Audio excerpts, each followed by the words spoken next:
Yo, yo, yo, yo, what it do, man? This is your boy Nathan Floyd, man.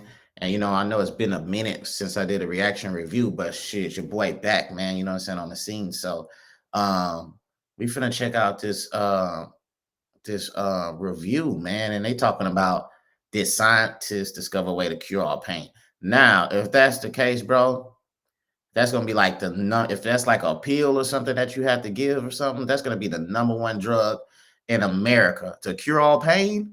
You know what I'm saying? And then I know how the government go do it. You know what they go do? They gonna be like, yo, this is gonna cure all pain for like 6 months. Or if you want to take this pill, it's gonna do it for the whole year. Or if you take this shot, it's gonna cure all pain for 3 years. You know what I'm saying? They go, if this is how it's gonna go, you know, um, these companies is finna rack in billions, man. But to cure all pain, like I don't know, because you got to dive in deep with that. So what if you break your leg or something like that? So if you pop that pill and you break your leg, you're not gonna feel it. I mean, it's still gonna be broke, but you're not gonna feel it, and you just go to the doctor and be like, "Hey, my leg's broke, dude." Oh, okay, I got you. You must have took the pill because your pain ain't hurt. But anyway, man, let's see what they talking about, because the government, they be hiding so much shit from us. Excuse my language. I'm trying to tone down on my language. But man, let me see what they talking about on here, bro. To mitigate and prevent, but it's also an essential function of the body. Though unpleasant, it lets us know that something we're doing is harmful to us or alerts us to an area that needs help and attention. Nevertheless, getting rid of pain is still a goal for science, and a goal that new research has gotten closer to reaching in a surprising way. This is Unveiled, and today we're answering the extraordinary question, did scientists just discover a way to cure all pain? Do you need the big questions answered? Are you constantly curious? Then why not subscribe to Unveiled for more clips like this one, and ring the bell for more thought-provoking content. With something as general, widespread, Hey, y'all subscribe to Avail, man. They got this a dope channel, man, for real. I like their work. I like their product, what they put out, their content. So it's 100, man. So y'all check it out. and uncomfortable as pain, you might think that scientists would have a pretty good idea about how it works and what causes it. But that's not necessarily the case. In reality, pain is still one of the biggest mysteries in medicine. Humans have always felt pain, we know that. But the explanations as to why have been varied over history. Many ancient cultures interpreted it as being divine in nature. The word pain even derives from the Latin word poena, which means punishment, and is a testament to the fact that many thought it was a process of atonement to God. Even civilizations as vast and impressive as the ancient Egyptians and Romans thought of pain as a wholly existential experience with no physical root. These beliefs have more recently been challenged by science, although the approach to pain is still an ongoing discussion. Why do some seem to feel it more intensely than On the cool, when you think about it, as far as pain, like when you have a headache or your body hurting, you take like BC powder or Tylenol or Advil. So, I mean, it does kind of reduce the pain. So maybe they are on the verge to kind of discovering something where, like, if you take something instead of like it lasting uh 12 hours or something like that, it might last 3 months. So, maybe technology is advancing, you know what I'm saying? So, hey. others? Why is there a variety to pain and to how it feels? And though it usually has an identifiable cause, why does chronic pain sometimes linger for seemingly no reason, defying medical knowledge? According to some classifications, pain can even be considered a disease in and of itself under certain conditions. Still, in all cases and at the root, we today know the experience of pain is activated by the nervous system. While there's no single center for pain as such, the spinal cord is key. Here, the body receives distress signals from all parts of itself and responds by emitting glial cells, which are thought to control the levels of pain we feel. Terrified of getting scammed online? Meet Guardio, your online bodyguard. In some cases, it's by analyzing this process that we can get a better understanding as to why pain thresholds differ from person to person. Overall, drugs are currently the best option we have to try to manage that process further and thereby manage pain. But they have plenty of drawbacks to them. Alternative treatment options are always being sought.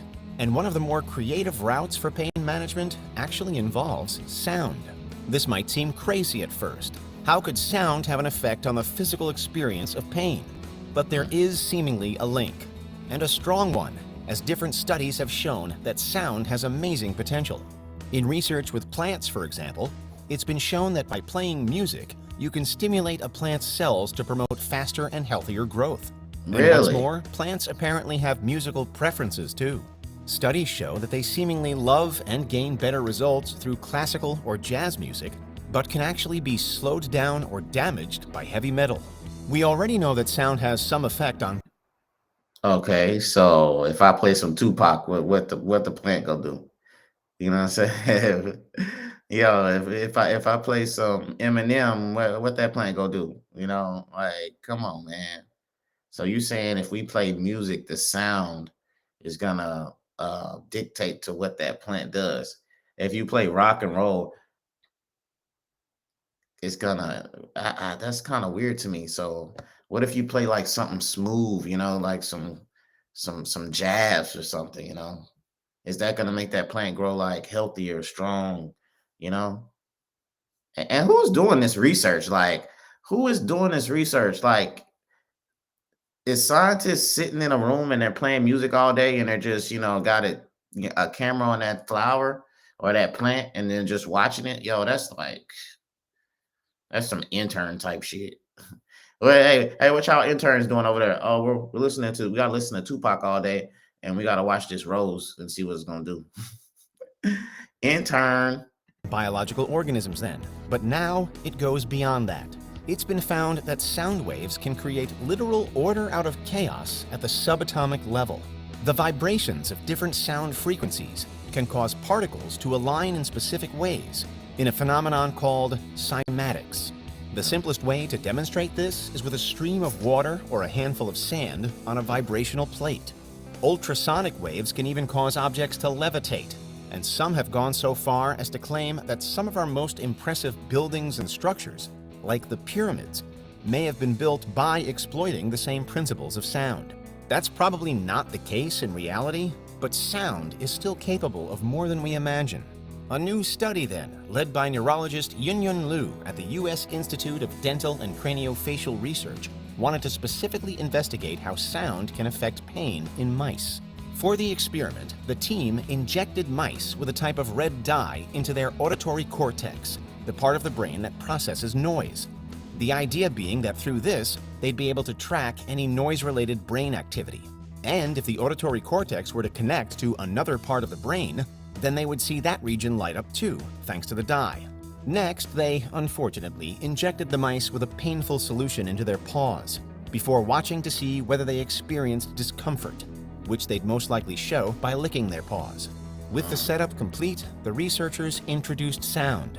They played the mice a variety of music at different volumes and observed the effect, finding that, surprisingly, only how loud the music was had an impact on pain tolerance.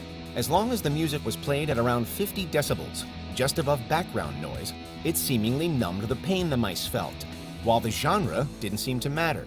The thalamus is an area of the brain associated with pain and the sensation of being hurt, and there was less activity there, fewer signals being fired whenever music was playing compared to when it wasn't. And even when the mice's paws were poked at for a reaction, they gave none, further suggesting that they actually weren't feeling pain anymore. The results shocked the team, with Dr. Liu reflecting, quote, "We were really surprised that the intensity of the sound and not the category or perceived pleasantness of sound would matter," end quote. They also noted that the pain-relieving effects of the music had lasted for up to 2 days after it had stopped playing, which suggests a lingering analgesic, pain-relieving effect. The results suggested that music might essentially. Yo, this might not matter, but hey, if you're dealing with mice like that, that's how the zombie apocalypse go end up breaking out. So mice go bite one of these scientists, you know what I'm saying, and they go get all sickly and all that type of stuff, and then boom, they go bite somebody, they go bite somebody, then we got a zombie apocalypse going on. Me personally, if I'm handling any kind of animal, I don't care if it's a mouse, I don't care if its mouth opened up a centimeter. I'm wearing like some thick gloves than that. They got some old leather, some old plastic cheap ass gloves handling mice right there. You could get bit or scratch, man. Come on, safety's first. Impede the ability of the thalamus to process discomfort. With the mice, there had seemed to be an active pathway between the auditory cortex and the thalamus, implying that sound could be involved in pain management in the brain. One question that science is asking now, then, is whether the same links could be triggered in humans. The same experiment could theoretically be run on human subjects, and there is already some precedent to suggest that sound can lessen our pain too. In the 1960s, dentists in the US ran a famous series of tests where they played music while operating on more than 5,000 patients, and they found that it was an effective pain suppressant. Similarly, more recent research into patients with fibromyalgia, rheumatic pain all over the body, has shown that music can both decrease suffering and increase mobility. Nevertheless, the how of all of this still isn't well understood. How does sound have such an effect? One possible explanation is that we experience less discomfort whenever the brain releases endorphins as a result of the music. Another is that patients possibly become distracted by memories that the music can bring up, taking our minds away from the pain. But then again, in the experiment with the mice, it was shown that even white noise at the right levels could have a soothing effect. And there's nothing nostalgic about that. Regardless, there's big potential here, and there are hopes that these results could one day lead to the development of safer pain relief treatments rather than opioids, with pills replaced by precisely managed music. We know that music is capable of activating parts of our bodies that we normally... Now, if they start replacing pills with music, these artists should start getting paid more. Because if my music is helping heal people, I need that bread. You know what I'm saying? And I want my masters, I want my publishing, because you're healing people now. That's a whole different ball game. People don't necessarily have to even like your music now. You know what I'm saying? Now they can just use your music because they want to get healed. So they got to listen to it. So these artists, if you're an artist out here, hey, pay attention to what's going on. You know what I'm saying? Read that contract, because if they're using your music to heal people, big bucks. I don't know if the pharmaceutical markets is going to go for that. You know, that might get spicy. wouldn't think of. It's one reason why it has had such a role to play in more spiritual rituals and meditative practices for thousands of years. Some people can even have such intense reactions to music that they experience the polar opposite to pain upon hearing it. Waves of pleasure throughout the body that have been described before as skin orgasms. If this is developed into a workable pain remedy in the future, then, we could soon have pain relief with zero side effects.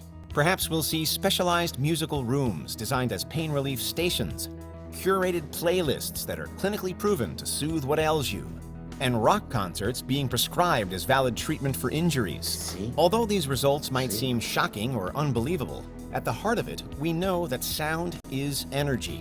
Sound also travels well through water, and since the human body is more water than anything else, perhaps it's not so shocking after all that sound could affect us so deeply. There's a way to go before the true extent of this research is known, but that's how scientists may have just discovered a way to cure all pain. What do you think? Is there anything we missed? Let us know in the comments. Check out these other clips from... Yo, man, that's crazy. Hey, if you're one of those scientists that's, on the verge of that, be careful, man, because the pharmaceutical market, they might not like that. You know what I'm saying? They might not like that at all, bro. Check your brakes, check your car before you get in there, because we've seen strange things happen, especially when with gas and stuff, with cats inventing cars to run off water. You see what's happening to those guys. They get technically killed or something happens to them, So I would say, man, be careful, because the pharmaceutical market, that could be even more dangerous. But hey, I think, I think we might be on the verge to curing all pain. I think we might see something in the future where, that might take place. So, but anyway, man, y'all like, subscribe, y'all share, man, the content, the reaction video and stuff like that. I'm going to get back with y'all with another one real soon, man. Y'all be safe. Y'all be careful. Y'all be blessed out there, man. So this is your boy, North End Floyd. Peace.